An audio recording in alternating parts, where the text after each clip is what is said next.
Son moitos meses de percorrido pola provincia ao longo de todo este ano, no que celebramos o centenario da publicación da revista Nós, e por fin a exposición coa que a región lle rinde homenaxe chega a Castro Caldelas.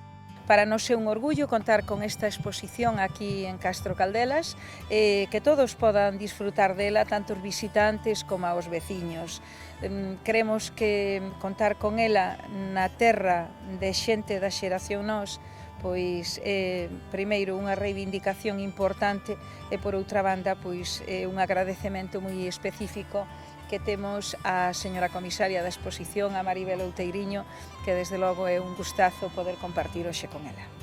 Os autores de Nós, sobre todo Fernández Mazas e Vicente Risco, mantiveron unha especial relación con esta terra. Esta exposición, non sobraba en ningún sitio, pero desde logo en Castro Caldelas tenía que estar, por lo que tú has dicho, en cierto modo, que aquí hay una vinculación enorme de don Vicente, que fue el alma de la revista Nós, y hay una vinculación tremenda. Don Vicente quería muchísimo, escribió muchísimo sobre Castro Caldelas. Siempre que escribe don Vicente sobre Castro Caldelas se le nota el cariño que tenía a este pueblo, y yo creo que lo único que no le gustaba era el frío, porque era muy friolero y era lo único que no le gustaba de Castro Caldelas.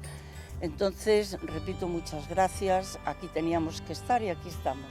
Desde hoxe, os 9 cubos que integran a exposición, dedicados a diferentes temáticas, como ao nacemento de Nós, a cidade de Ourense vista por eles, os desacougos de don Vicente, o contido universal, ocupan a Praza do Prado.